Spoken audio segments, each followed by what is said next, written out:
Bienvenue dans le podcast du mouvement intérieur. Je m'appelle Élodie Leclerc, je suis thérapeute et guide énergétique spécialisée en libération par le mouvement et je suis surtout une grande amoureuse de la vie. Je suis ici pour t'accompagner à redescendre de la tête au corps, à faire danser ton énergie et à valser à travers les cycles de la vie. Tout au long de ces différents épisodes, nous parlerons d'exploration de soi, de nos mouvements intérieurs, des émotions, de l'énergie, de notre corps et de la vie. J'aurai également le plaisir d'accueillir des intervenants afin de partager, de co-créer et d'explorer de nouveaux horizons. Je te souhaite une merveilleuse écoute. Bienvenue à vous dans cet épisode de podcast, donc le podcast Mouvement Intérieur. Je suis vraiment ravie aujourd'hui parce que je ne suis pas seule et c'est un honneur évidemment d'accueillir Fabien Malgrand qui est le premier intervenant dans le podcast donc Mouvement Intérieur. Donc j'ai rebaptisé le podcast. Donc voilà, donc bienvenue à toi Fabien. Merci beaucoup de m'inviter. Avec plaisir vraiment. Donc Fabien, je vais essayer de faire une présentation parce qu'évidemment j'ai été chouinée sur ton site, sur tout ce que tu faisais pour essayer de présenter au mieux. Et donc tu es coach, formateur, j'ai vu que tu avais écrit aussi, donc on pourrait dire que tu es auteur, spécialisé aussi dans l'auto-guérison et conférencier également. Donc, est-ce que c'est bien juste ? Oui. On est bon, magnifique. Super. Alors, j'avais envie de commencer avec une question. Tu sais, souvent, on demande un petit peu comment ça va. Et là, j'ai vraiment envie de te poser la question de comment tu te sens aujourd'hui en toute transparence. Eh bien, écoute, je me sens très bien.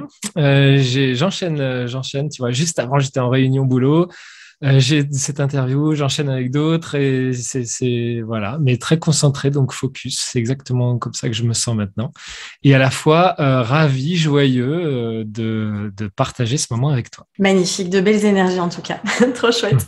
Merci à toi. Et alors, tu sais, j'aime bien commencer aussi les interviews par, tu vois, je t'ai présenté brièvement, mais tu vois, on a souvent cette question de qui es-tu, qui est toujours un peu la question en mode, bon, alors comment je peux répondre à ça ? Et là, j'avais plutôt envie de te demander, qu'est-ce qui t'anime le plus dans la vie ? Qu'est-ce qui te fait le plus vibrer ? Eh bien, les vibrations, justement.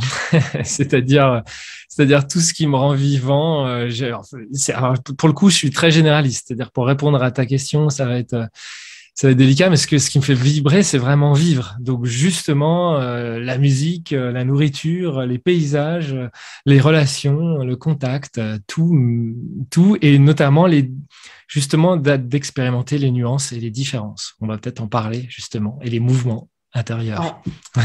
Ouais, complètement. On est là pour ça, justement. Donc, mais oui, finalement, c'est beau ce que tu viens de vraiment, enfin, la vie, finalement, qui anime, en fait. Donc, j'adore. Je voulais un petit peu plonger dans ton parcours aussi, parce que j'avais entendu déjà des interviews de toi aussi, et je trouvais ton parcours vraiment inspirant. Si tu pouvais nous partager un petit peu, voilà, justement, comment t'es tombée dans ce bain de l'énergie, de la santé holistique, etc. On ira un peu plus loin après dans toute la notion énergétique, etc. Plus tard. Mais voilà, si tu as envie de nous partager un petit peu les points clés aussi de tout ton parcours. Bon, tu sais, on est toujours obligé de faire une sélection et faire un storytelling. Mais en gros, pour résumer, comme je vais le résumer maintenant, c'est que je suis né en bonne santé, mais elle s'est vite dégradée. Donc, j'ai expérimenté toutes sortes de souffrances physiques et émotionnelles, du coup, liées à ça, avec des accidents aussi, et donc toutes sortes de maladies. Et très tôt, je me suis dit, bon, il y a un petit problème, il y a quelque chose qui ne va pas. J'étais baladé de spécialiste en spécialiste. Et très tôt, je me suis dit, en fait, il n'y a personne qui s'intéresse à ce que dit l'autre spécialiste. C'est-à-dire le généraliste, en fait, il était dépassé, il ne savait pas vraiment. Et puis surtout, on s'intéressait qu'à moi comme en tant que matière, en tant que matière physique. Et donc, il y avait l'allergologue, le vertébrologue, le pneumologue, etc., etc. Et donc, à chaque fois, ils avaient une vision super définie de ma santé. Et de temps en temps, on me disait, ah, mais il est aussi hypersensible. Mais ça, c'était genre, on me l'envoyait comme ça puis t'en fais rien, tu vois. Et donc, au bout d'un moment, je me suis dit, mais en fait, ils me connaissent pas, en fait. C'est-à-dire que là, ils s'intéressent qu'à un tout petit bout de ma matière, mais ils s'intéressent pas du tout à qui je suis. Et donc, il peut pas avoir une vue d'ensemble de qui je suis. Donc, qui a une vue d'ensemble de qui je suis, à part moi? Et donc, je me suis dit, bon, il va falloir que j'apprenne à me connaître pour pouvoir avoir cette vue d'ensemble, faire le lien Et je me suis passionné pour ça. C'est-à-dire, je me suis dit, OK, c'est quoi la vie? Comment j'expérimente la vie? Je suis parti de moi, je suis pas parti de la science, même si j'étais plutôt scientifique, j'étais bon élève et tu vois, j'ai fait S, etc. Mais en vrai, c'était plutôt de dire, je vais pas partir de la science qui étudie tout le monde. Non, je vais partir de moi qui étudie moi, donc de la conscience, et dire, OK, c'est quoi la totalité de moi? Et comment, quand je change quelque chose, est-ce que ça a un impact sur un autre aspect de moi-même? Et voilà, je me suis passionné pour ça. En premier lieu pour la musique qui me faisait tellement de bien, qui répondait à nombre de mes besoins, parce que j'étais très timide et donc ça m'aidait à aller sur scène, à être expressif, à exprimer mes émotions, etc., etc. Donc d'abord, j'ai vécu tout un aspect de ma vie à travers la musique, mais très rapidement, à partir de 15 ans aussi, j'étais à fond dans le développement personnel. Je m'enregistrais des auto-hypnoses à 15 ans sur un enregistreur cassette. Et petit à petit, je me suis formé. Et dès que je me formais, je voyais que j'améliorais une part de moi-même. Ça avait parfois un impact sur le reste, mais j'étais pas sûr. J'attendais aussi que ça évolue pour être sûr que vraiment j'aille mieux. Tu vois, tu prends du temps comme ça à expérimenter pour finalement finir par tout guérir, c'est-à-dire ne plus avoir aucun des symptômes ni des traitements à vie dont on m'avait dit que j'allais garder. Voilà. Donc, et de là, je me suis dit, bon, non seulement je me connais bien, j'ai commencé à avoir une vue d'ensemble et surtout les gens me demandaient conseil. Donc à force, je commençais à exprimer ma vue d'ensemble. Et en exprimant ma vue d'ensemble, j'ai fini par former, faire des stages, écrire un livre, faire des vidéos sur YouTube, etc., etc. Voilà. Mais on dira peut-être le futur, l'après ou ce qu'il en est exactement maintenant. Mais en tout cas, c'est ça, pour résumer, la vie de Fabien. Merci à toi. C'est vrai que c'est jamais évident quand on a des parcours comme ça, tu vois, où la vie nous amène plein d'expériences finalement, où on évolue, etc. De résumer ça, mais en tout cas, merci. Et c'est vraiment super intéressant ce que tu nous partages. Tu vois, encore une fois, il y a beaucoup de personnes, hein, on a tendance à aller chercher à l'extérieur les réponses. Et là, quand tu parles de venir se connaître, de venir voir comment moi je fonctionne, d'où est-ce que ça vient, et d'aller finalement à la source aussi de tous ces nœuds, tu vois. Et c'est vrai que si on se contente aujourd'hui d'une partie de la médecine, en tout cas dont on a besoin aussi, hein, mais tu vois, qui est très spécialisée, comme tu dis, où il n'y a pas cette approche et cette vision aussi de l'être tout entier, avec, comme tu dis, on n'a pas juste un corps de chair et d'os, il y a aussi cette énergie qui est là. Et donc, finalement, tu as fait aussi ce chemin de revenir dans ton pouvoir créateur, ou on peut l'appeler comme on veut, hein, mais de reprendre les rênes finalement. Exactement.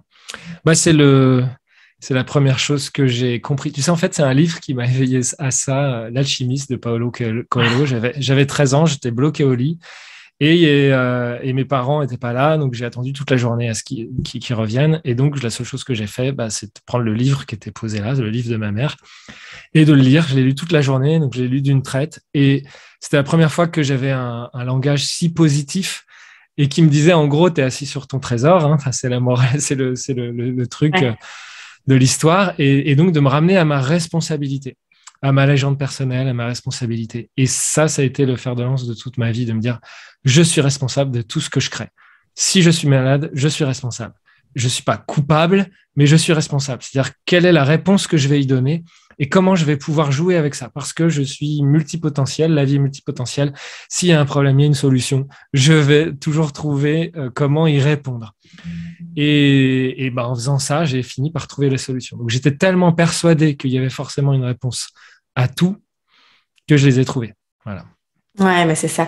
J'adore. J'ai vraiment la même vision que toi aussi, et je pense que c'est vrai que parfois ça demande un certain courage aussi, hein, de reprendre sa responsabilité. L'être humain, il a le cerveau un peu fainéant aussi, donc c'est vrai que c'est pas toujours évident, d'autant plus dans tout ce qu'on traverse aujourd'hui, hein, de vraiment revenir de rester connecté à soi, à sa vision, à ses valeurs. Ça demande un certain courage. Mais en tout cas, merci pour ton partage.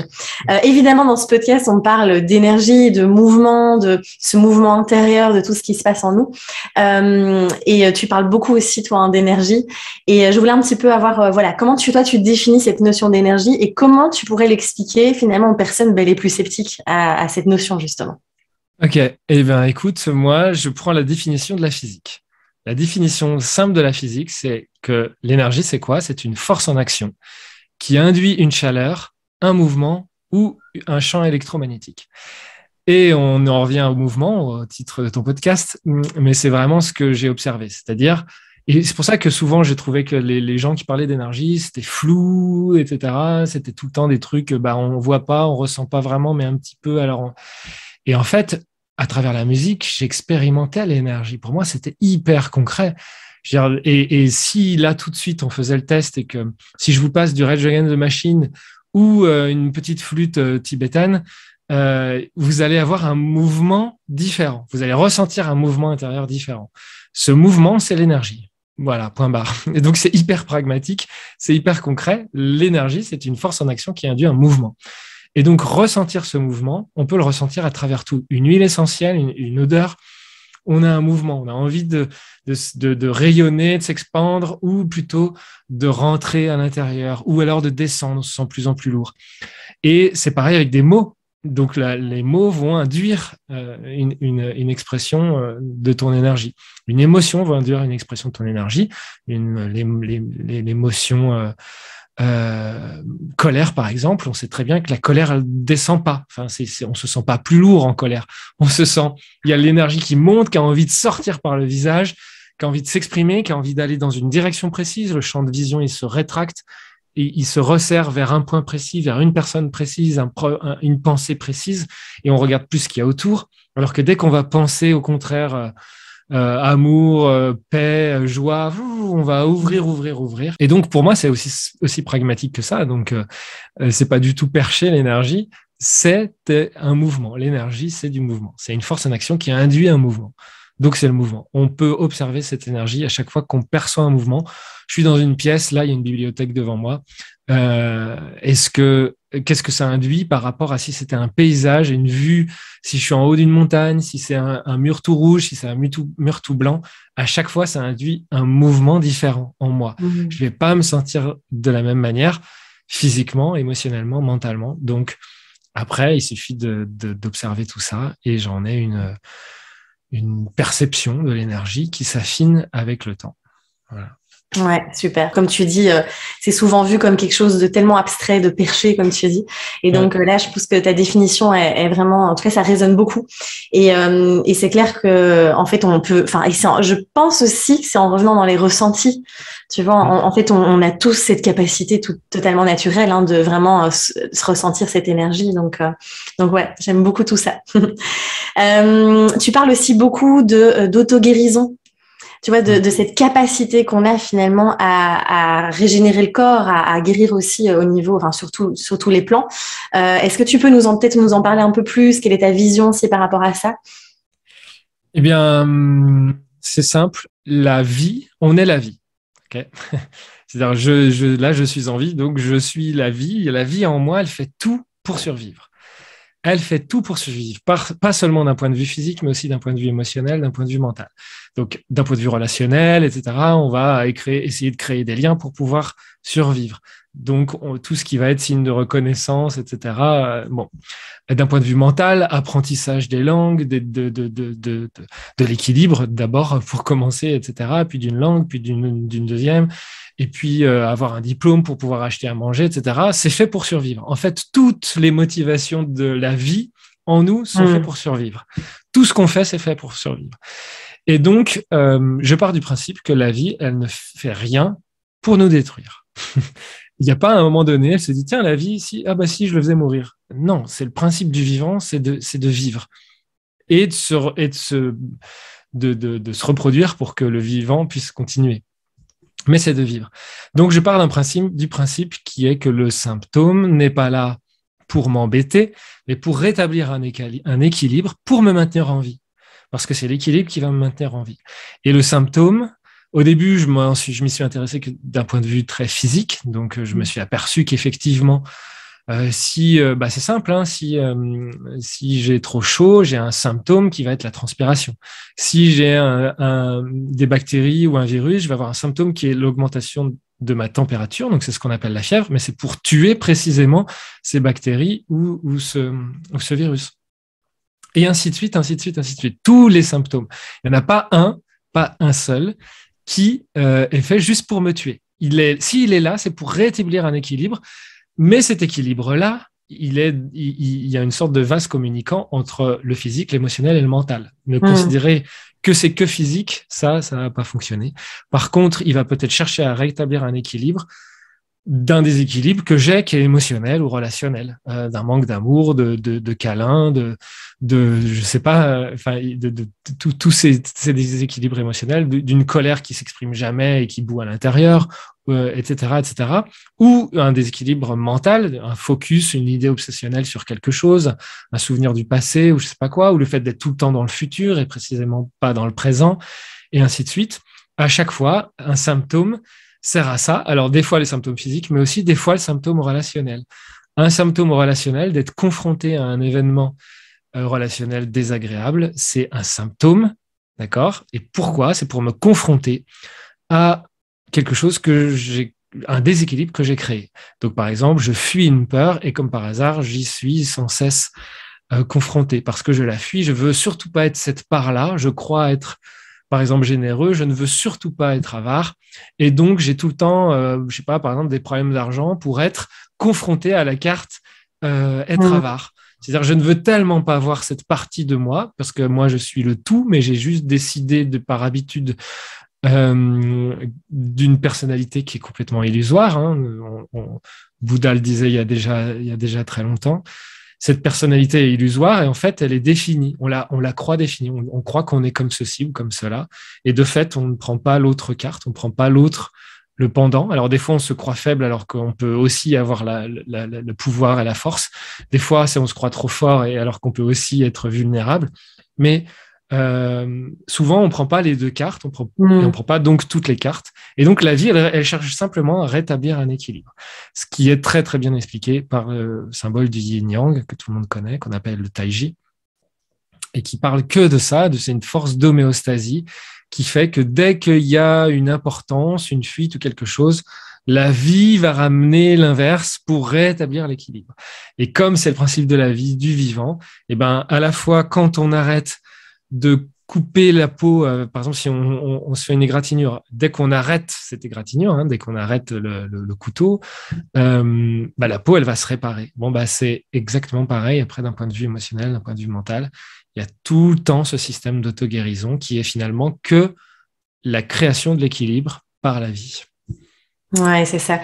Finalement, de tout ce que tu nous partages aussi, c'est plus on va résister aussi, plus ça va persister. Alors moi, je dis souvent ça, tu vois, ouais. Et de finalement accepter aussi. Et tu parles justement aussi de finalement, on montre et on incarne seulement les facettes qu'on pense être bonnes aussi, et c'est de pouvoir aller accepter toutes ces facettes. Et en effet, c'est de sortir finalement encore une fois de ce monde de dualité et de venir accepter tout ça. Et c'est vraiment intéressant, je trouve, finalement, on revient au mouvement et au flow aussi, tu vois, de vraiment laisser suivre, de faire confiance aussi. Ouais. Donc, tu as tout à fait dit ça. Pour moi, tu as parlé de dualité à l'instant et c'est exactement ça. On est à la dualité et si on lutte contre la dualité, on va s'épuiser. Et on va se fatiguer à lutter contre le fait qu'on soit tout.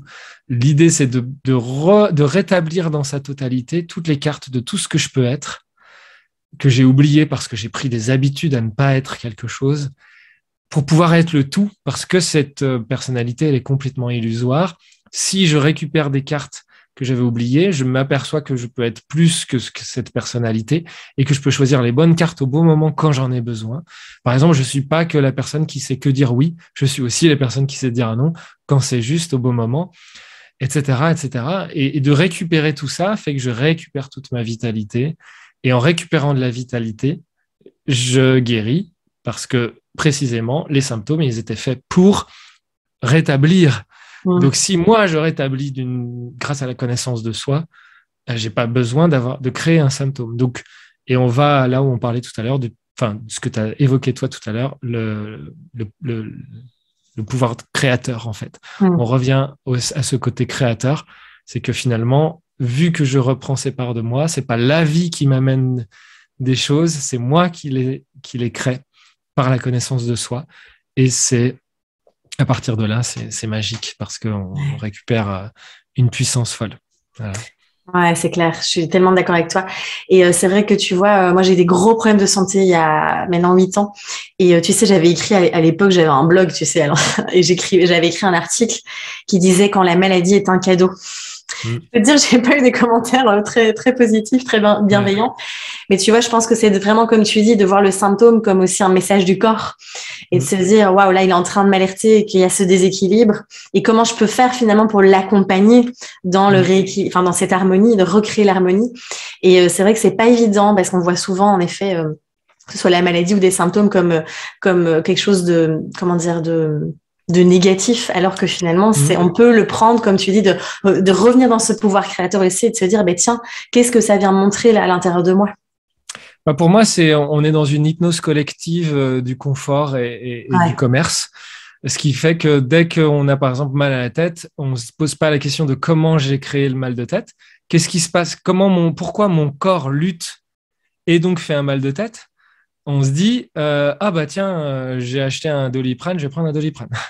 Et donc, ça, c'est vraiment une hypnose pour moi, parce que ça veut dire que ma responsabilité, je n'en ai rien à faire et je vais prendre un truc qui va enlever ce symptôme-là.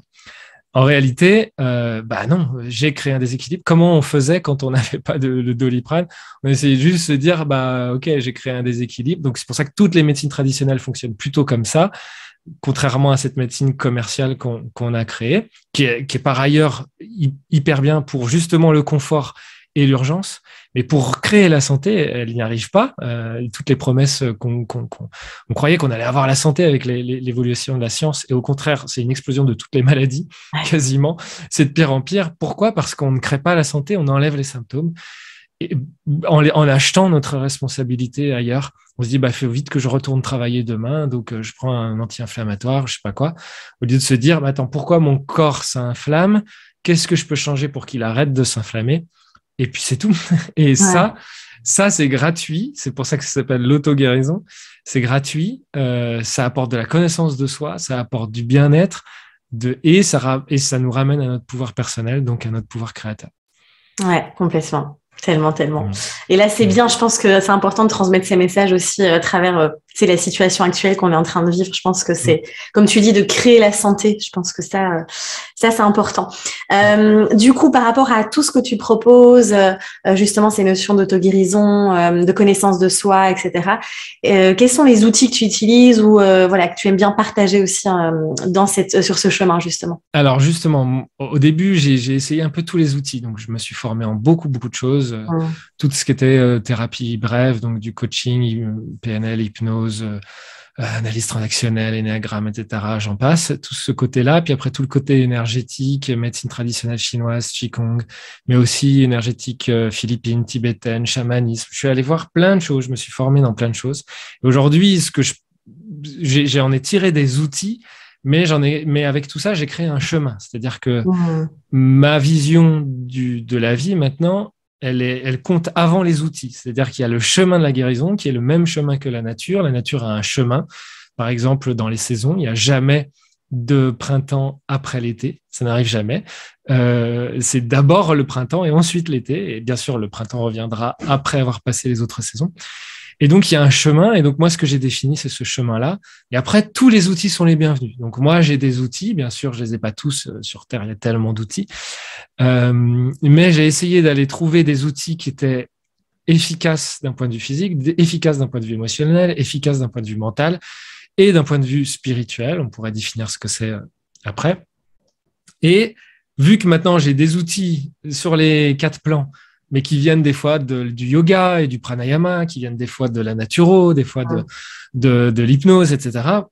Maintenant, je vais avoir des outils, mais ce qui compte, c'est le chemin. Donc, je vais utiliser mes outils de prédilection, mais j'utilise avant tout le chemin. Et le chemin, c'est la conscience, elle change tout. Ça change tout, et c'est ce que je transmets d'ailleurs. Après, tous les outils peuvent se greffer. Donc, Ouais.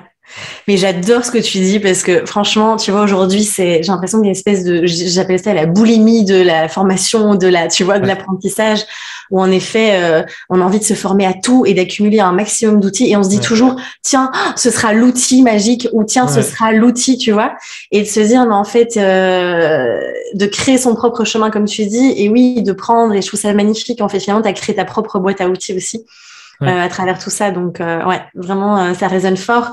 Et justement, tu as parlé de spiritualité et je me suis dit, tiens, ce serait intéressant de rebondir là-dessus parce Mm, que c'est aujourd'hui aussi un sacré, tu vois, une sacrée notion.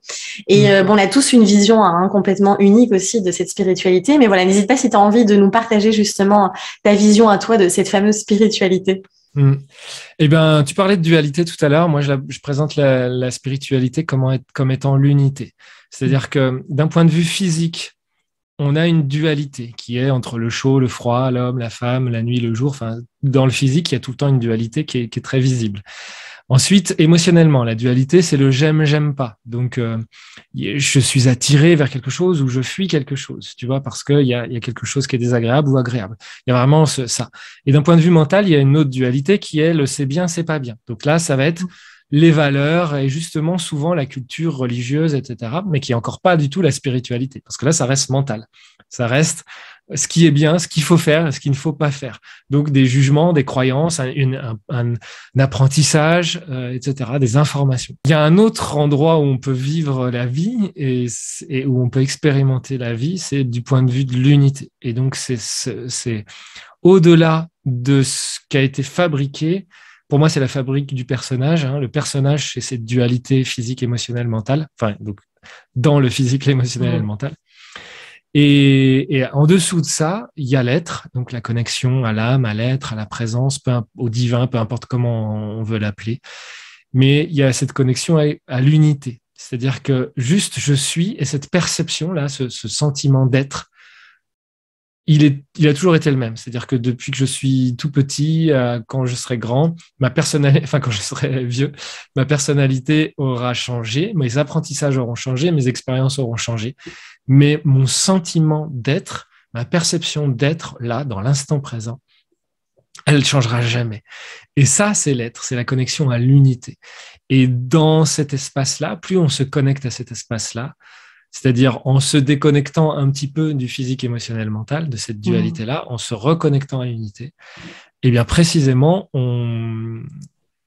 voilà, on expérimente la vie d'une autre manière qui est beaucoup plus paisible, avec beaucoup moins de lutte, beaucoup plus de santé. Et c'est ça pour moi la spiritualité. C'est l'unité, c'est la connexion à l'unité. Tout le reste, c'est la dualité. Et c'est OK, on est incarné, c'est pour expérimenter la dualité physique, émotionnelle et mentale. Donc, il faut jouer avec ça, jouer avec ce personnage, mais se rendre compte que ce personnage, il est illusoire, précisément, que cette perception du moi, hein, dans l'hindouisme, dans le bouddhisme, tout le temps, enfin, c'est partout expliqué. Mmh. Ça, c'est illusoire, c'est une construction dans la dualité, c'est une habitude. Par contre, qu'est-ce qui est tout le temps là, qui est immuable, c'est l'être profond, il est toujours là. Et donc, ça, c'est la spiritualité, au-delà de toutes les constructions mentales qu'on construit des religions. Parce que ça, les religions, c'est mental. La spiritualité, c'est la connexion à l'unité. Et donc finalement, on peut s'y connecter à n'importe quel instant. Exactement. Ouais. Donc c'est ça qui est beau aussi, tu vois, parce que bah, après c'est chacun, tu vois, on a, je pense, nos rituels et nos manières. Enfin voilà, il y a plein d'outils Ouais, qui existent encore une ouais. fois. Et j'aime bien aussi ta philosophie. On sent qu'il y a beaucoup de simplicité finalement et de, tu vois, ce retour aussi à la nature. Tu parlais des cycles tout à l'heure Mm, aussi, des saisons. Donc voilà, je pense que c'est simple au mm. final. On se complique beaucoup la vie, hein. Exactement. Tout ça pour quelque chose de très simple. Et en même temps, c'est parce que cette construction mentale, elle est propice à notre survie au début. On construit un personnage parce que on veut survivre. Hein. Donc, c'est le principe de la vie de construire ce personnage au début et de construire cette lutte. De se rendre compte que si j'hurle, ma maman revient, c'est bien pour survivre, par exemple. Et après, si je touche le feu, ça me fait mal, il faut plus que je le touche, c'est bien pour survivre aussi. Et en faisant ça, par contre, on se sépare de notre environnement. Donc, on se sépare sans cesse et on crée une perception de moi, je suis ça, je ne suis pas l'autre, et je ne suis pas cet objet, je ne suis pas le feu, etc. Et le problème, c'est que grâce à ça, on survit, sauf qu'on oublie ce qu'on est profondément. Voilà. Ouais. Et au final, on se construit un personnage qui va finir par continuer comme ça, c'est-à-dire au début, c'était normal, c'était notre construction, et qui va finir par continuer ensuite à lutter tout le temps. Machin m'a dit ceci, j'ai fait cela, mon boulot, mon patron, mon truc. Ah, mais je suis moins bon, ah, mais je suis le meilleur. Ah, mais... Et tout ça, mais c'est de la lutte, de la lutte, de la lutte, alors qu'il y a juste l'être qui est et qui se pose aucune de toutes ces questions-là et qui kiffe. Et ça, c'est hyper simple. Ouais. Voilà. C'est clair. C'est vrai qu'on a tendance à s'épuiser pour pas grand-chose. Ouais. Alors, je voulais aussi parler un petit peu des émotions parce que j'imagine que voilà, tu travailles aussi sur tout ça, tu explores tout ça. Et c'est vrai que souvent, les émotions, on en vit une tonne par jour, on vit beaucoup d'émotions. Et est-ce que toi, tu as des conseils voilà, pour justement mieux vivre toutes ces émotions au quotidien? Ouais. Alors, les émotions, elles peuvent être créées par plusieurs choses. Par le physique, par l'émotionnel et par le mental. D'accord ? Et voire par le spirituel, justement, par l'être. On y vient après. OK. Et donc, pour moi, c'est surtout de la conscience de qu'est-ce qui a créé l'émotion. Est-ce que j'ai une émotion parce que physiquement, par exemple, j'ai pas dormi de la nuit, donc j'ai physiquement une fatigue qui s'installe et donc ça crée une émotion. Ok, les hormones s'écroulent, etc. Ou alors je mange n'importe quoi et donc je commence à être déminéralisé, etc., etc. Donc j'ai des émotions qui sont induites par le plan physique. Là, du coup, qu'est-ce que j'en fais? Enfin, si j'en ai conscience, et moi, ce que j'apprends, c'est à avoir conscience de tout ça, justement. C'est là, du coup, je vais m'occuper de mon physique. Il peut avoir des émotions qui sont spontanées. Parce que, par exemple, je sais pas, j'ai une surprise, une frayeur. Par exemple, mon enfant, je le vois se faire renverser de son vélo et tomber. Donc là, c'est spontané, c'est l'émotionnel spontané. Il y a une vraie réaction à l'émotionnel. Et l'émotion, pour moi, c'est comme un symptôme physique. C'est un symptôme de mon personnage est touché. D'accord ? Mais là-dedans, il y a quelque chose qui peut être instinctif et émotionnel. Par contre, il peut y avoir toute une construction mentale de mon émotionnel, c'est-à-dire quand je me rappelle de ce que m'a dit machin hier et que je suis encore dans l'émotion, mais tu te rends compte, il m'a dit ça. Bon, ça n'existe plus. C'est pas du tout une expression spontanée de mon émotion. C'est pas non plus mon corps. C'est juste parce que mes pensées n'arrive pas à couper de cet instant qui est passé. Et donc, on reproduit le passé comme ça. Et donc là, du coup, ça va être une autre manière de gérer cette émotion-là, tu vois. Ouais. Donc, pour moi, évidemment, l'émotion qui est spontanée, elle est à vivre. Par contre, l'émotion qui est construite, elle n'est pas à vivre. Et il faut arrêter de la construire. Tu vois ce que je veux dire? Celle qui te fait repenser à hier, à ce qui s'est passé dans le passé. Là, en fait, tu en crées une habitude et tu vas l'induire dans ton corps. Et ensuite, ce sera une mémoire corporelle qui va agir à travers toi. Donc, pour la déprogrammer, il faudra peut-être repasser par le corps. Là, il y a des techniques, justement, des outils pour ça. Mais en réalité, par la pleine conscience et la connaissance de soi, si déjà tu as conscience d'où vient cette émotion et comment elle est construite, tu vas y réagir d'une manière différente. Donc, pour moi, c'est déjà l'essence principale. Et bien sûr, après, je peux que conseiller de non seulement la vivre, mais l'exprimer pour qu'elle circule et que justement, elle passe pas, qu'elle reste pas dans le corps. Mais si tu l'as construit avec ton mental toute la journée en pensant à ce que ton père t'a dit ou t'a pas dit quand tu étais petit, t'as beau l'exprimer dans ton corps, tu vois, c'est-à-dire. Oui, si tu continues à le nourrir, c'est infini en fait. Ouais. Tu devras tout le temps l'exprimer parce que tu vois. Et à quel niveau tu arrives est-ce que tu la construis plus que tu l'exprimes? C'est-à-dire est-ce que tu l'intériorises plus que tu l'extériorises? Après, il y a peut-être un niveau, tu vois, à connaître. Et donc c'est là où il faut faire preuve de pleine conscience.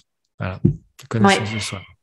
Mais finalement, c'est vraiment, j'ai vraiment cette sensation, tu vois, que la première clé, finalement, c'est la pleine conscience, la conscience de tout ce qui circule en nous, de tout ce qui se passe. Je pense que si on doit retenir aussi de tout ce que tu nous as partagé, c'est cette clé-là, en fait.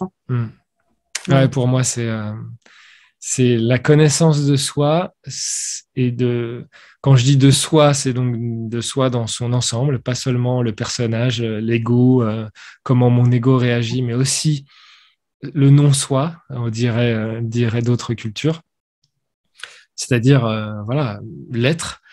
Euh, Et à travers ça, on a compris la vie et on comprend qu'on est créateur de tout. C'est-à-dire que notre être, il va créer les accidents, les rencontres, les trucs, les changements de vie. Que notre personnage, il va créer les besoins, les peurs, donc les désirs et les compensations, etc. Et qu'une fois qu'on voit ça, si on est conscient de ça, on n'est plus esclave de notre environnement, on devient créateur. Donc c'est comme si d'abord tu dois te persuader que tu es 100% responsable de tout ce que tu vis pour apprendre à te connaître. Et quand tu te connais, tu dis, ah mais oui, je suis vraiment, vraiment responsable de tout ce que je vis. Plus tu te connais, plus tu le vois vraiment et plus tu as le pouvoir de créer quasiment instantanément ce que tu penses, ce que tu veux, ce que tu souhaites, voilà. Ça va hyper vite, simplement parce que tu as trouvé les clés et que tu es aligné et qu'il n'y a pas d'un côté un avantage à ne pas faire ce truc et une peur de faire ce truc, mais en même temps un désir de faire ce truc. Et là, il y a des conflits dans tous les sens à l'intérieur, donc tu ne vas jamais y arriver. Ouais, non, c'est clair. Et puis c'est super quand tu vois, on est en conscience de ça et qu'on sait, on connaît son fonctionnement et qu'on se connaît. Même quand la vie nous amène à nouveau, tu sais, une scène ou une expérience où ça vient réveiller des blessures ou peu importe, eh bien, on n'y reste pas pendant, tu sais, on nourrit pas ça pendant des jours ou des semaines. On a vu le truc forcément, enfin, je pense que c'est important de vivre l'inconfort, la douleur, etc. et de se dire, enfin, tu vois, mettre de l'humour même et de te dire, ah ben voilà, j'ai encore répété ça, il y a encore eu ça, c'est venu me montrer, ah tiens, comment je peux faire, en fait, quelle est la leçon derrière cette expérience à nouveau, en fait. Oui, encore une fois, c'est pas que l'expérience est porteuse d'une leçon, c'est que tu l'as créée. donc ça porte une leçon. C'est-à-dire que l'expérience en tant que telle n'existe pas, mais vu que tu la vis, c'est la manifestation de toi, de ton énergie. Point barre. Donc, si tu es sûr de ça, si tu es persuadé de ça, tant que tu luttes contre ça, ça va être horrible parce que tu vas lutter et tu vas dire oui, mais je suis coupable. Ça veut dire non, t'es pas coupable. Tu es juste créateur à 100%. C'est marqué dans les textes, dans les évangiles, comme enfin, partout. Tu es fait à l'image de Dieu. C'est-à-dire que tout ce que tu es en train de vivre, tu l'as créé. Donc, c'est porteur de sens, de fait. Mais c'est pas une entité séparée de toi qui t'apporte un sens. C'est vu que tu le vis, c'est que tu l'as créé. Et tu n'aurais pas créé ça, tu ne serais pas dans cette situation-là si tu pensais différemment, si tu avais des émotions différentes, des réflexes différents, des peurs, des besoins, des désirs différents, etc. Et donc, si tu reviens à ça, la vie est magique parce que tu t'en rends vraiment compte à quel point tout ce que tu crées, c'est que ce que tu crois. Donc, on part tous à des endroits différents. Pour moi, c'est ça qui est génial aussi, c'est que on peut pas se comparer parce qu'on est tous partis avec des croyances différentes, des endroits, des perceptions différentes, des réflexes différents, etc. Mais la beauté précisément, c'est pas d'où on part et où on va, c'est le chemin. Voilà. Et c'est cette découverte. Et cette découverte, elle est passionnante. Dès lors qu'on accepte cette idée-là. Ouais, complètement. C'est une belle exploration en tout cas, c'est clair. Comment est-ce que tu définirais du coup voilà, le nom du podcast c'est Mouvement intérieur. J'aime bien poser cette question aussi en se disant, tiens, quelle serait ta définition du mouvement intérieur? Alors tu vois, on en a déjà parlé parce que pour moi, toute l'énergie, tout le temps, c'est le mouvement intérieur. Donc, une définition du mouvement intérieur. Pour moi, tu vois, le mouvement, il est donc à chaque instant. C'est-à-dire que quand on parle, tu me donnes un mot, il va évoquer un mouvement intérieurement. Si tu me parles de concentration et de tout ce que je dois faire demain, parce que je suis à la bourre pour déclarer mes impôts, je vais avoir un mouvement qui va se densifier, qui va être un peu plus lourd, tu vois, descendant. Putain, il faut que je pense ça. Tu vois, je peux même froncer les sourcils, même mes sourcils froncent et descendent, voilà. Tu vois, donc il y a ce mouvement dans ma concentration ce mouvement, il peut être émotionnel. Une tristesse, on sait bien que c'est pareil. Ça, je me sens abattu. Tu vois, mon corps physiquement, mes poumons, voilà, ils vont pas grossir comme ça, comme un conquérant. Non, ils vont s'affaisser, tu vois. Et au contraire, quand j'ai une tristesse. Donc, tu vois, on va percevoir ces émotions. Donc, bon, émotion, hein, ça veut dire un mouvement, mais justement, le mouvement, il n'est pas que émotionnel, il peut être aussi mental et physique. Donc c'est pour ça, c'est ça pour moi, les mouvements intérieurs. C'est que c'est des mouvements que notre corps peut percevoir. Je peux me sentir rayonner si je suis admiré sur scène, admettons, ou simplement que je vis une expérience folle et que je suis rempli de joie et de gratitude, je peux me sentir rayonner. J'ai un mouvement intérieur qui va vers l'extérieur pour le coup, mais voilà. Par contre, une angoisse, ça va se renfermer dans mon plexus ou dans ma poitrine. Et donc, c'est un mouvement intérieur. Et ce mouvement, il peut être, encore une fois, physique, émotionnel, mental. Donc, c'est pour ça que des fois, on a la sensation physique d'une émotion, des fois pas. Et des fois, les pensées qui vont avec, des fois pas. Et c'est là où il faut faire le tri. Ouais, super. Merci pour cette belle définition. Il y avait une dernière question que j'ai envie de te poser avant que tu nous partages aussi où est-ce qu'on peut te retrouver. Si tu étais une danse, quelle serait cette danse? Qu'est-ce que tu serais comme type de danse? Waouh. Alors, c'est difficile pour moi parce que j'aime bien faire expérimenter les mouvements par la danse et donc tous les mouvements. Donc du coup, j'aimerais dire toutes les danses vu que justement mon but c'est d'expérimenter tous les mouvements. Après, on revient à Fabien le personnage qui expérimente pas tout et qui a un goût pour une en particulier, je dirais la samba. Voilà. Yes. J'adore la samba. J'aimerais, j'ai encore jamais fait, mais il faut que j'aille faire les carnavals au Brésil. Voilà. Mais j'ai joué dans la samba. Ouais. J'ai été percussionniste dans des groupes de samba. Donc voilà. Ah, génial. Donc tu as quand même déjà un certain contact avec toutes les vibrations de ce style de musique en tout cas. Ouais. J'adore. Trop bien. Merci en tout cas. Merci à toi. Et pour terminer ici cet échange, ce partage, n'hésite pas à nous partager un petit peu où est-ce qu'on peut te retrouver tout simplement sur les réseaux, voilà, dis-nous tout. Alors fabienmalgrand.com, donc c'est facile à retenir, hein, Fabien Mal Grand. Voilà. Donc c'est 4 mots en un. Et donc fabienmalgrand.com, là il y aura bien sûr tout. Ce que je fais en fait, c'est que je forme des professionnels à l'accompagnement holistique, justement. Donc tout ce que je viens de dire là, on apprend à le faire. Donc ça s'appelle Unison Academy.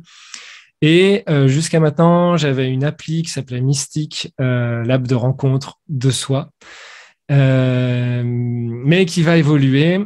Et parce qu'en fait, là, je crée justement un diagnostic énergétique des mouvements intérieurs, et donc basé sur ta personnalité, mais justement parce que les tests de personnalité actuellement sont des tests juste de personnalité, c'est-à-dire construits par le mental, alors que là, c'est un diagnostic énergétique qui va te parler aussi du coup de ta santé physique, de tes méridiens, etc., juste par tes comportements et les mouvements que tu exprimes. Et donc ça, il y a un diagnostic qui va bientôt sortir avec une offre qui va bientôt sortir justement liée à toute cette énergie-là. Donc, pour la retrouver, faudra venir dans quelques temps sur fabienmalgrand.com.